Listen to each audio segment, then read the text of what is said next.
Hi friends, ಹೇಗಿದ್ದೀರೆಲ್ಲರೂ? ಇವತ್ತಿನ ವಿಡಿಯೋದಲ್ಲಿ PID ಅಂದರೆ ಏನು, PID ಬಂದಾಗ ಯಾವೆಲ್ಲ ಲಕ್ಷಣಗಳು ಕಾಣಿಸ್ಕೊಳ್ತವೆ ಅನ್ನೋದರ ಬಗ್ಗೆ ಡೀಟೇಲ್ಸ್ ಆಗಿ ನಾನು ತಿಳಿಸ್ಕೊಡ್ತಾ ಹೋಗ್ತೀನಿ.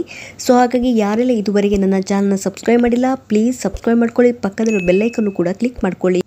PID ಅಂದರೆ ಪೆಲ್ವಿಕ್ ಇನ್ಫ್ಲಮೇಟರಿ ಡಿಸೀಸ್ ಅಂತ ಹೇಳಿ, ಇದು ಲೈಂಗಿಕವಾಗಿ ಹರಡುವಂಥ ಒಂದು ಸೋಂಕಾಗಿದೆ. ಸಾಮಾನ್ಯವಾಗಿ ಈ ಒಂದು ಸೋಂಕಿಗೆ ಕಾರಣವಾಗಿರುವಂಥದ್ದು ಕ್ಲೆಮೇಡಿಯಾ ಮತ್ತು ಗೊನೋರಿಯಾ ಎಂಬ ಬ್ಯಾಕ್ಟೀರಿಯಾಗಳಾಗಿರ್ತವೆ. ಈ ಒಂದು ಸೋಂಕು ಯೋನಿ ದ್ವಾರದ ಮೂಲಕ ಸರ್ವಿಕ್ಸ್, ನಿಮ್ಮ ಗರ್ಭಕೋಶವನ್ನೊಳಗೊಂಡು ನಂತರ ಅದು ಫೆಲೋಪಿಯನ್ ಟ್ಯೂಬ್, ಓವರಿಸ್ ಅಂದರೆ ಅಂಡಾಶಯಗಳಿಗೆ ಹರಡುತ್ತೆ. ಒಟ್ಟಾರೆಯಾಗಿ ಈ ಒಂದು ಸೋಂಕು ನಿಮ್ಮ ಸಂತಾನೋತ್ಪತ್ತಿಯ ಮೇಲಿನ ಅಂಗಗಳಿಗೆ ಜಾಸ್ತಿ ಹರಡುವಂಥದ್ದು. ಇದು ಒಂದಕ್ಕಿಂತ ಜಾಸ್ತಿ ಅಂದರೆ ನಿಮ್ಮ ಗರ್ಭಾಶಯ, ಫೆಲೋಪಿಯನ್ ಟ್ಯೂಬ್ ಮತ್ತು ಓವರಿಸಿಗೂ ಕೂಡ ಹರಡುತ್ತೆ. ಇದನ್ನು ಟ್ರೀಟ್ಮೆಂಟ್ ಮಾಡಿಲ್ಲ ಅಂತ ಹೇಳಿದರೆ ಅಲ್ಲಿ ನಿಮಗೆ ಸ್ಕಾರ್ ಟಿಶ್ಯೂ ಥರ ಅಥವಾ ಶ್ರೋಣಿಯ ಉರಿಯೂತದ ಸಮಸ್ಯೆ ಉಂಟಾಗ್ಬೋದು.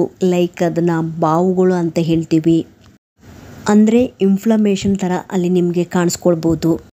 ಅಥವಾ ಇನ್ಫೆಕ್ಷನ್ ಇರುವಂತಹ ದ್ರವ ರೂಪದ ಪಾಕೆಟ್ಸ್ಗಳು ಕೂಡ ಫಾರ್ಮ್ ಆಗ್ಬೋದು. ಇವು ನಿಮ್ಮ ಸಂತಾನೋತ್ಪತ್ತಿ ಜಾಗದಲ್ಲಿ ಬೆಳೆಯಲು ಕಾರಣವಾಗ್ಬೋದು. ಈ ಒಂದು ಸಮಸ್ಯೆಯಿಂದ ಮುಂದೆ ನಿಮಗೆ ಮಕ್ಕಳಾಗಲಿಕ್ಕೆ ಅಂದರೆ ನಿಮಗೆ ಪ್ರೆಗ್ನೆನ್ಸಿ ಆಗಲಿಕ್ಕೂ ಕಷ್ಟ ಆಗ್ಬೋದು. ಇನ್ಫರ್ಟಿಲಿಟಿ ಸಮಸ್ಯೆಯನ್ನು ನೀವು ಫೇಸ್ ಮಾಡ್ಬೋದು. ಒಂದು ವೇಳೆ ನೀವು ಕನ್ಸೀವ್ ಆದ್ರೂ ಎಕ್ಟೋಪಿಕ್ ಪ್ರೆಗ್ನೆನ್ಸಿ ಆಗಲಿಕ್ಕೆ ಇದು ಒಂದು ಮೇಯ್ನ್ ಕಾರಣ ಆಗಿರುತ್ತೆ, ಈ ಒಂದು PID. ಯಾಕಂದರೆ ಈ ಒಂದು PID ಆಗೋದ್ರಿಂದ ಈ ಒಂದು ಫೆಲೋಪಿಯನ್ ಟ್ಯೂಬಲ್ಲಿ ಇನ್ಫ್ಲಮೇಷನ್ ಆಗ್ಬೋದು ಅಥವಾ ಸ್ಕಾರ್ ಟಿಶ್ಯೂ ಥರ ಏನಾದರೂ ಆಗಿಬಿಟ್ರೆ ಈ ಒಂದು ಹೇರ್ಲೈನ್ ಸ್ಟ್ರಕ್ಚರ್ಗಳು ಇರ್ತವೆ ಈ ಒಂದು ಫೆಲೋಪಿಯನ್ ಟ್ಯೂಬ್ ಒಳಗೆ. ಯಾವಾಗ ಈ ಒಂದು ಭ್ರೂಣ ಫಾರ್ಮ್ ಆಗುತ್ತೆ, ಫಸ್ಟ್ ಆಫ್ ಆಲ್ ಅಲ್ಲೇ ಫಾರ್ಮ್ ಆಗೋದಲ್ವ ನಿಮ್ಮ ಗರ್ಭನಾಳದಲ್ಲೇ. ಈ ಒಂದು ಹೇರ್ಲೈನ್ ಸ್ಟ್ರಕ್ಚರ್ಗಳು ಏನಾದರೂ ಇದ್ದರೆ ಅವು ಆ ಒಂದು ಭ್ರೂಣ ಮೂವ್ ಮಾಡಿ ನಿಧಾನವಾಗಿ ಟ್ರಾವೆಲ್ ಮಾಡಿ ಬಂದು ಗರ್ಭಕೋಶದ ಒಳಪದರಕ್ಕೆ ಬಂದು ಅಂಟ್ಕೊಳ್ಳೋಕ್ಕೆ ಹೆಲ್ಪ್ ಮಾಡುತ್ತೆ. ಈ ಒಂದು PID ಒಂದು ವೇಳೆ ಆದರೆ ಅಲ್ಲಿರುವಂಥ ಹೇರ್ಲೈನ್ ಸ್ಟ್ರಕ್ಚರ್ಗಳು ಡ್ಯಾಮೇಜ್ ಆಗಿ ಆ ಒಂದು ಭ್ರೂಣ ಮೂವ್ ಆಗಲಿಕ್ಕೆ ಆಗೋದಿಲ್ಲ, ಅಲ್ಲೇ ಇದ್ದು ಬೆಳೀಲಿಕ್ಕೆ ಸ್ಟಾರ್ಟ್ ಆಗುತ್ತೆ. ಒಂದು ವೇಳೆ ಅಲ್ಲೇ ಇದ್ದು ಬೆಳೆಯೋದ್ರಿಂದ ಎಕ್ಟೋಪಿಕ್ ಪ್ರೆಗ್ನೆನ್ಸಿ ಆಗುವಂಥದ್ದು. ಈ ಒಂದು PID ಏನಾದರೂ ಆದರೆ ಪ್ರಮುಖವಾಗಿ ಯಾವೆಲ್ಲ ಲಕ್ಷಣಗಳು ಕಾಣಿಸ್ಕೊಳ್ತವೆ ಅಂತ ಹೇಳಿದರೆ, ಮೊದಲನೇದಾಗಿ ನಿಮಗೆ ಸಿವಿಯರಾಗಿ ಪೇಯ್ನ್ ಕಾಣಿಸ್ಕೊಳ್ಳುತ್ತೆ. ಸೊಂಟದ ಸುತ್ತಮುತ್ತ ಇರ್ಬೋದು ಅಥವಾ ನಿಮ್ಮ ಕೆಳ ಹೊಟ್ಟೆಯಲ್ಲಿ ಪೇಯ್ನ್ ಕಾಣಿಸ್ಕೊಳ್ಳುತ್ತೆ, ತುಂಬಾ ವಿಪರೀತ ಪೇಯ್ನ್ ಕಾಣಿಸ್ಕೊಳ್ಳುತ್ತೆ. ಪದೇ ಪದೇ ಯೂರಿನ್ ಪಾಸ್ ಮಾಡಬೇಕು ಅಂತ ಅನಿಸುತ್ತೆ ಮತ್ತು ನಿಮಗೆ ಯೂರಿನ್ ಪಾಸ್ ಮಾಡುವ ಸಂದರ್ಭದಲ್ಲಿ ಪೇಯ್ನ್ ಕೂಡ ಫೀಲ್ ಆಗ್ಬೋದು. ನೆಕ್ಸ್ಟು ನಿಮ್ಮ ಪೀರಿಯಡ್ಸ್ನ ಮಧ್ಯದಲ್ಲಿ ಅಂದರೆ ನಿಮಗೆ ಮಂತ್ಲಿ 2 ಟೈಮ್ ಪೀರಿಯಡ್ಸ್ ಆಗ್ಬೋದು. ಪೀರಿಯಡ್ನ ಸಂದರ್ಭದಲ್ಲಿ ನಿಮಗೆ ಹೆವಿ ಬ್ಲೀಡಿಂಗ್ ಆಗ್ಬೋದು ಮತ್ತು ನಿಮಗೆ ತುಂಬ ಪೇಯ್ನ್ ಕಾಣಿಸ್ಕೊಳ್ಬೋದು. ಮತ್ತು ನಿಮ್ಮ ವಜೈನಲ್ ಡಿಸ್ಚಾರ್ಜು ಯೆಲ್ಲೋ ಕಲರಲ್ಲಿ ಹೋಗ್ಬೋದು ಅಥವಾ ಗ್ರೀನ್ ಕಲರಲ್ಲಿ ಹೋಗ್ಬೋದು.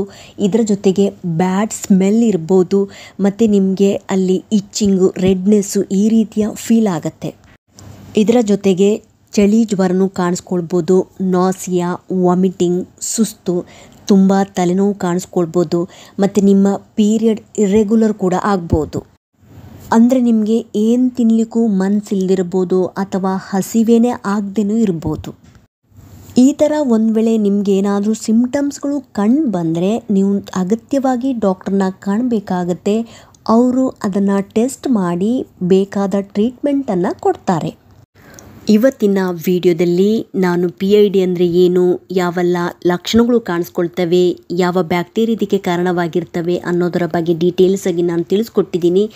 ಈ PID ಒಂದು ವೇಳೆ ಕಾಣಿಸ್ಕೊಂಡ್ರೆ ಬಂಜೆತನದ ಸಮಸ್ಯೆನೂ ಕಾಣಿಸ್ಕೊಳ್ಬೋದು ಮತ್ತು ಎಕ್ಟೋಪಿಕ್ ಪ್ರೆಗ್ನೆನ್ಸಿ ಎಂಬ ಸಮಸ್ಯೆನೂ ಕೂಡ ಕಾಣಿಸ್ಕೊಳ್ಳುತ್ತೆ. ಸೊ ಹಾಗಾಗಿ ಈ ಒಂದು ಲಕ್ಷಣ ಒಂದು ವೇಳೆ ಕಂಡ್ರೆ ನೀವು ಅಗತ್ಯವಾಗಿ ಡಾಕ್ಟ್ರನ್ನ ಕಾಣಬೇಕಾಗುತ್ತೆ. ಈ ಒಂದು ಇನ್ಫಾರ್ಮೇಷನ್ ನಿಮಗೆ ಇನ್ಫಾರ್ಮೇಟಿವ್ ಅನಿಸಿದ್ದಲ್ಲಿ ಪ್ಲೀಸ್ ಸಬ್ಸ್ಕ್ರೈಬ್ ಮಾಡೋದನ್ನು ಮರಿಬೇಡಿ. ಸಿಗ್ತೀನಿ ಮುಂದಿನ ವಿಡಿಯೋದಲ್ಲಿ. Thank you so much friends.